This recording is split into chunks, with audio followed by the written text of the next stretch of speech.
অসমীয়া সাহিত্যত অনুবাদ প্ৰসংগ মূল বিষয়ে বক্তৃতা দিবৰ কাৰণে আমি আমন্ত্ৰিত কৰি অনা আমাৰ আটাইৰে চিনাকি ডিব্ৰুগড় বিশ্ববিদ্যালয়ৰ অসমীয়া বিভাগৰ লক্ষ্মীনাথ বেজবৰুৱা আসনৰ প্ৰাক্তন অধ্যাপক আমাৰ অসম সাহিত্য সভাৰ প্ৰাক্তন সভাপতি সু-সাহিত্যিক সমালোচক ডক্টৰ নগেন ভূঞা ছাৰ আৰু ইয়াত উপস্থিত হোৱা আমাৰ গুৱাহাটী বিশ্ববিদ্যালয়ৰ প্ৰাক্তন অধ্যাপক আমাৰ অসমীয়া বিভাগৰ চুতীয়া ছাৰ আৰু আমাৰ অসমীয়া বিভাগৰে বৰ্তমান আন এটা বিভাগৰ আমাৰ ডেকা ছাৰ লালুটি শইকীয়া বাইদেউ প্ৰমুখ্যে আৰু ডিব্ৰুগড় বিশ্ববিদ্যালয় আৰু আমাৰ অসমৰ বিভিন্ন প্ৰান্তৰ কলেজৰ মহাবিদ্যালয়ৰ অধ্যাপক অধ্যাপিকাসকল গৱেষক গৱেষিকাসকল আৰু ইয়াত উপস্থিত থকা মৰমৰ ছাত্ৰ ছাত্ৰীসকল আচলতে আমাৰ আনুষ্ঠানিকতাৰ খাতিৰত আচলতে মই এতিয়া আদৰণি ভাষণ প্ৰদান কৰিবলৈ ওলাইছোঁ। আচলতে অসমীয়া সাহিত্যত অনুবাদ প্ৰসংগ এইটো এতিয়া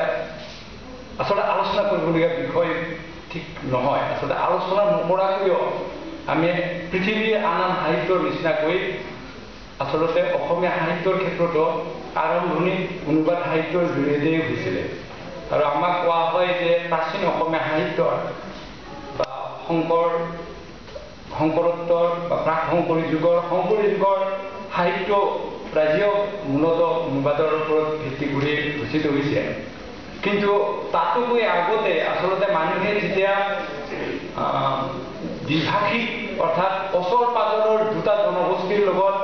যেতিয়া মনৰ ভাৱ আদান প্ৰদান কৰিবলগীয়া হৈছিল তেতিয়াই আচলতে লোকজীৱনত